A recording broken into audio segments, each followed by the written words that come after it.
Carving circular lines, whether they are employed as simple borders to emphasize a rosette or some other circular pattern, can be intimidating because there is really nowhere for mistakes to hide. Our eyes tend to have a very low tolerance for variation when it comes to circles, and problem spots like lumpy or rough cuts tend to stick out like a sore thumb. So here are a few tips for carving circles as cleanly as possible. The first tip is to start your cut at one of the 2 points where the circle is parallel to the grain, or just a little bit before the line becomes parallel. These 2 points tend to be problem spots, more so on the relief cut than this first cut, but starting here on the first cut is still a good idea.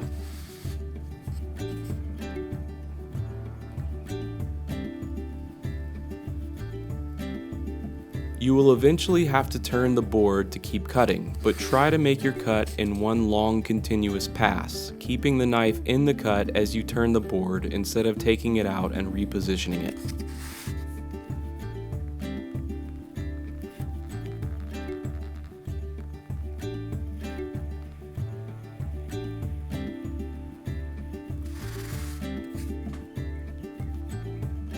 You'll see that I am carving with my hand locked in first position, my thumb is in contact with the board at all times, and I'm making the cut by pulling the hand and knife through the cut as a unit. In this example, I'm cutting the interior line first. This is often the best option for adding a circular border to a rosette or other circular design because you want to cut away from the carving you've already done so as not to damage it. In order to keep my cut from being wavy, I do something that is a little counterintuitive. I don't continuously watch the exact point where the blade is carving.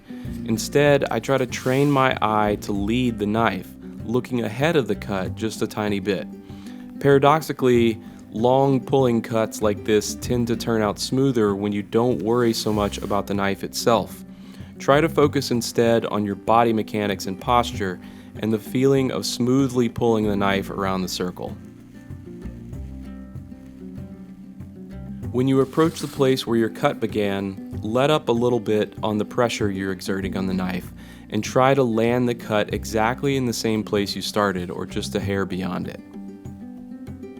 For the relief cut, again, begin your cut at one of the 2 points where the circle is parallel to the grain, and proceed through the cut like before.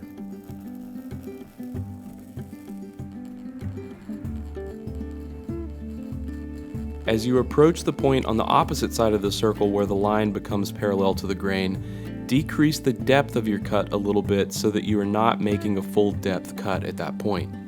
This prevents your knife from running with the grain or causing the wood to split out ahead of the cut.